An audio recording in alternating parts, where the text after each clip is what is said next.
I'm so excited to welcome another very special and dear friend. And just today, it's like incredible day.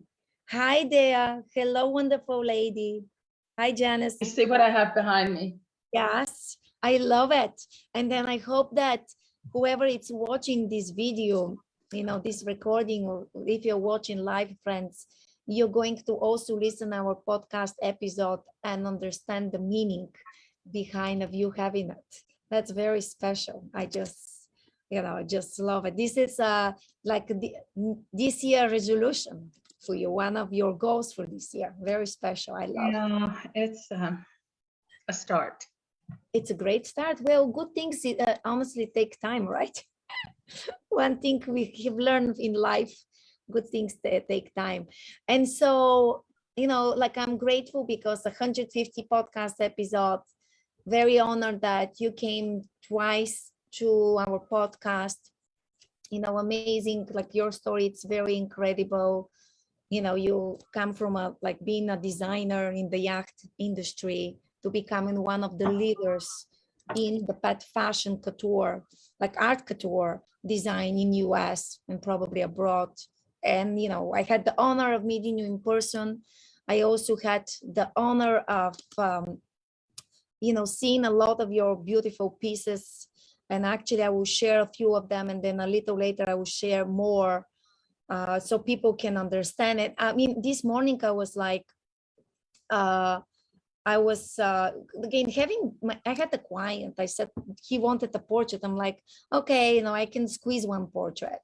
And I was showing him your stuff, and it's just like incredible. I mean, look at this. And I remember when I saw the dress on the right with the roses, I'm like, I want this dress for myself. Yeah, a lot of people said that. Oh my God. I don't sew for humans. They talk back.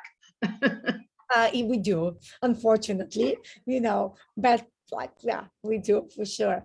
And it's special because people, they don't understand.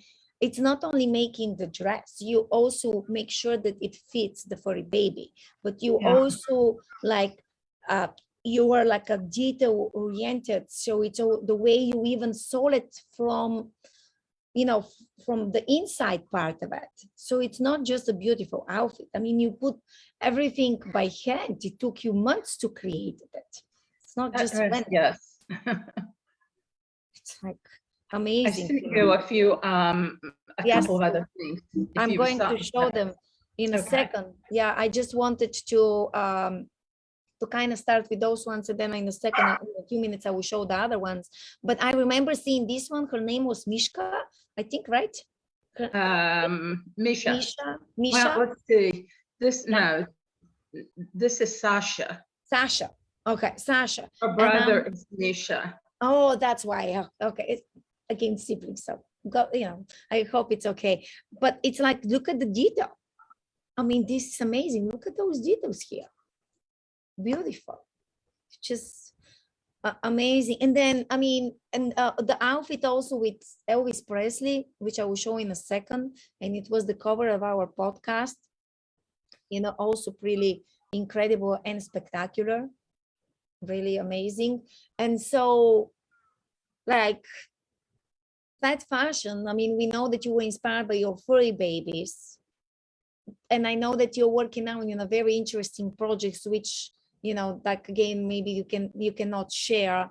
But if you pick like one of your, I know you have created a lot of outfits, but if you pick one of them and tell the story behind it, maybe if you'd like, maybe it can be the Elvis Presley one, I don't know, or Mary of Scott, whatever you like. The Mary Queen of Scots would be an interesting one. Yes, I will show it in a second, but you can, if you'd like, start the story. Well, this outfit was a part of a show that I did in Asheville, North Carolina, a couple of years ago for the National Maltese Association, their yearly meeting. And there it is. I had about 30 outfits to do, and I tried to work with the various models that were going to be a part of this and do something that really applied to them.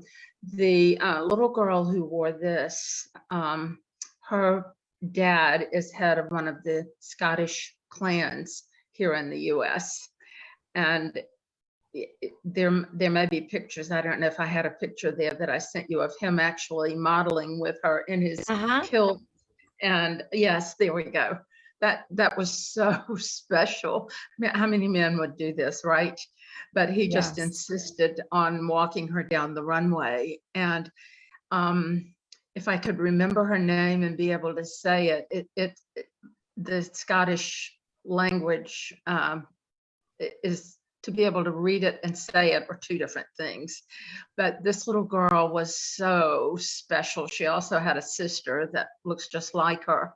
And they were so proud to have her in this show. And they wanted to do something that sort of reflected their heritage.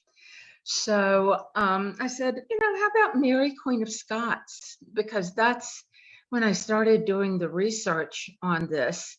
It was something that popped up, and I started looking at the different gowns that she may have worn. And this is kind of a takeoff on that. And I don't have a picture here, but when Mary, Queen of Scots was beheaded, and she was very fond of her Maltese babies. And when she was beheaded, one of her little Maltese was under her gown. And so the story goes. And under this gown is a little needle felted Maltese in a basket that is attached to her dress. So I don't think I showed you a picture of that with this dress, but it's under there. Oh, wow. So I do a lot of research when I do something that has sort of a historical meaning. I do a ton of research on these things. That's just my training. That's what, I mean, my experience and my education is in interior design and art history. So, I learned very early on to do a lot of research when I was doing something that I really wanted to replicate historical values. And that was what I did here. So anytime I do anything that has that feeling to it, that look to it, that's very much a part of it. So it's not a matter of ordering a few fabrics and sewing it together. There's a ton of work that goes into it before that ever starts. Yeah, it's yes, and it's special. And I watched the TV show about her, and then when you told me the story, when we did our first podcast episode, which was 127, and we just released a new one, today with all of our podcast episodes, and it just touched my heart. It's so incredible. But you have done and the way you work, I mean, it's just fantastic. And I actually even want to show, to people here, this is for Elvis Presley, which I had again the honor of seeing the outfit live. Even if you told me when we recorded the first podcast episode and seeing it live, the fact that you did every single crystal by yourself, and you did even the belt, and you can tell the story, but this is also everything you do, it's amazing. Well, this the last event that we had,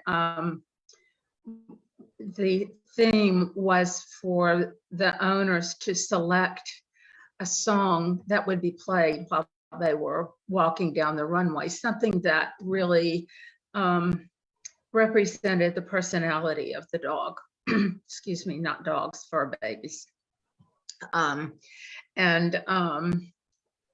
This is Rudy Ellison. He lives in Columbia, South Carolina, and he is such a wonderful runway presence. He is very well trained. He watches his mom for the next, that's his Purple Rain outfit. He watches her very closely, and he knows exactly what to do when she tells him. So he does a great job. He wins a lot of trophies. he's just a great little boy. So he's such a star. And we said, okay, his mom wanted to do an Elvis representation. So we started looking at the various outfits that Elvis may have worn in his career. And this was from the Aloha Hawaii show that he did. And it's almost an exact replica of the outfit that he wore there. So it's got a lot of bling on it, everything put on a piece at a time. It's got a lot of ornament on it that very much is like the original outfit that he wore. So again, this was pretty much a good couple of months of working on this to get it exactly the way I wanted it. And it was pretty special on the runway with this. He was amazing because I live streamed it. I was the event, and it was like I remember because I already knew the story, but seeing it in person when he, was on the runway with those lights shining in him, and so many people even comment. We even had people from Australia and Canada watching live in Instagram. So it's just really, special that you can come up with a vision, because all of us, even like you can have an idea, but developing it to such an extent, to such a little detail, it's something, definitely big something. Just really amazing. You'll notice in front of him, it was hard for him to wear the cape, but if you remember, Elvis always wore a cape when he was on stage, and he often would throw that cape out to the audience. As I was doing this, I thought, no way would we throw this out to the audience, too much work. But the cape is laying there in front of him, and that is the American Eagle cape that he wore. Every one of those stones was put on one by one over a blown up version of that eagle. So you can imagine the time that it took to put this together.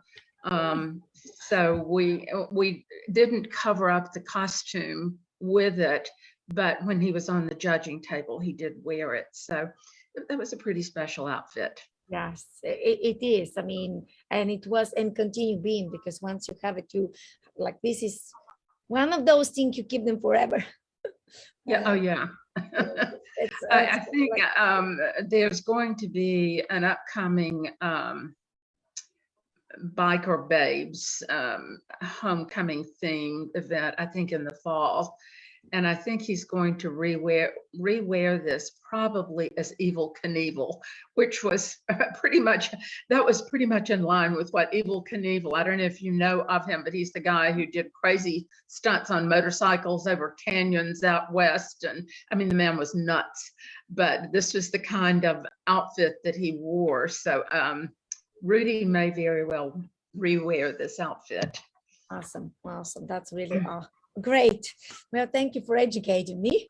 That to share and to sharing with us, and just kind of showing our people who are watching us something different in a great way. It's like very upscale, and it's just like where the imagination, the talent, and the knowledge on how you can do it exists, and it's really like special. And it's just like look at this. I mean, just like all the details. I mean, amazing to the hat. That's little Lovey. She's I love Lovey. Moving to back to South Carolina, I think. Really? Currently in Florida, but moving to, the last I heard, Greenville. So Lovey's pretty special. She is such a good model. She is. I love when her mommy Connie, braids her hair. And she has like little braids, and I'm like, oh my God, you do better job than I do. Lovey is one of few who will put up with the stuff that we put her through, because some of the outfits have been so over the top, and she just puts up with it. Yeah, she's just like amazing, she is. And I photographed her a few times, and she always like, look at the camera, and it's so easy for me, and it's like, I love it. Yeah. She's great. She is. She is. This one with the feathers actually was made for one of the G-Girl doggies. And unfortunately, her mom was in a horrible accident a couple of months before the event, and she wasn't able to get to the event and wear it. So I'm hoping this will be shown maybe on an international runway again. This is a pretty special outfit as well. Lots of feathers. Yes, beautiful. No, no. Absolutely. Yeah, very, very gorgeous. Let's see. So, okay. And is there like with 2022 and New Year, like, oh, this is Mary, it's called the detail. Yeah. Oh, like, look at the hat. Wow. Wow. This is really, and then you also like, you know, like, look at this. Oh, yeah. I mean, Now, this like, is Misha. This is Sasha's brother. yeah. This was worn at the last event, and it was representing his little personality. They used the Queen song "We Will Rock You" for this Yeah. one. I think that pretty much rocks it. Yeah. I can't believe he would even allow us to put that on him. He's very good too. But it has a cape that the next picture I think shows the yes. This Wow. I snapped of him. It's not a particularly good post picture, but it shows the back of the. It's the dress. Yes. This is a jacket, a long jacket that he wore. So yeah, this was a pretty special outfit as well. Amazing. It's just like, I can't even talk. It's like, and look at this. And I love when the moms and dads get so involved, and these people are so love Nancy and Wiki. They love this little girl. They have two very cute little party Yorkies, and this was at the last event. Yeah, it's even dad got involved. That's the dress before it was sent out to them. Lots of hand sewn stuff on there. Yeah, it's like, this is done by hands, friends. It's not just a random thing. You did it from scratch. Yeah, it's not an applique. It is sewn on there. In some cases it's hot glued because that's how the stones are made. But some of these fabrics, you have to be very careful with that, because either it won't stick and it'll come flying off of there, or it can burn right through the very delicate fabrics. So you have to know how to put that stuff on there. And I try not to overdo this. I mean, some of the gowns I've done really are over the top, but this one is sort of a simple version of the gowns. It has horsehair in the hem of it, which makes it ruffle a little differently than it would otherwise. That little skirt has actually over 4 yards of fabric it took to make that. So if you can imagine that a little girl is about 3 pounds. So you can imagine how much fabric it takes to make something like that. Wow. Like, yeah, a lot of, yeah, wow, this is amazing. And this is like kind of your new thing. You just did it recently. Every event we go to, my little Greti never gets dressed except for something I pull out of the closet. So this time I said, okay, I'm going to do something a little different for her. And hers was the first dress I completed. This is fabric that is from the historical Alice in Wonderland drawings. The excuse me, I have company here. Just a minute. Bill. I have the drawings that are on the back of this. I'm sorry. Why? It's okay. We have furry babies there at the same time, Mama. We want to say hi to Pet Pix people. It's okay. This is Greti's dress. And as I was saying, the drawing that's on the back of this is from the historical drawings that were first done of that story in the 1800s. So I did a little party dress for her. She will not be on the runway. I don't ever show her, mainly because I have so many clients that I have to take care of. And she's just not actually real fond of being dressed, which is sad, being what I do. But she just has never cared for the dresses, and she can get out of one quicker than anybody I've ever seen. But this photo is was the cushion that goes into her stroller. So it kind of follows along with the theme of the next event. Yes, no, it's beautiful. It's beautiful. That's like, and it has like so much history in this material.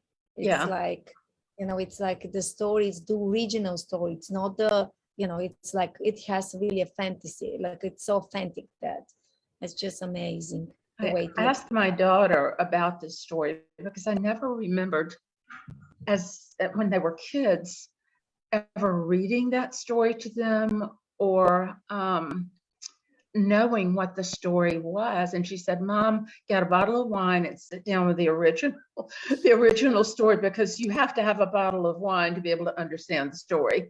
So it was quite an interesting story of the people who were high on, I think she said absinthe. I have no idea what absinthe is, but that was the story there. And they went down the rabbit hole and all of the craziness happened there. So there's quite a story to that one as well. Even the kids' stories have historical value, I guess. Oh, of course, of course. In fact, I'm inspired now because I also didn't really watch the video or read the book. So now I guess that's a project of me and my daughter for a little more bonding. Watch the Walt Disney version with your daughter. I will. I will put it down to, my list with notes. I have here a whole list to do things. So in a good way, I will do it. It's really great. And then can you tell where people can find you? Best place to find me right now is on Facebook, because I post most everything that I do on there so that people can get to it. All of the videos of the different shows are there. And I do have a website, but who has time to keep a website current? I don't. Yeah. So the best place to find me is on Facebook at Belle Diva Couture, or just Janice Craig. It's there. Yeah. It's there too. There are a couple of pages there, and it will show you a lot of the stuff that I do. And it's beautiful. I mean, I think that what we showed already is just like, but look at this. Like, look at this. Yeah. I mean, like, that's a great piece. Yeah, all of them. It's like fantastic. I just love them. Amazing. It's like, and then you also have, Instagram, and this is one of the first podcast episode. And then because today we release, like, we have here our episode, we released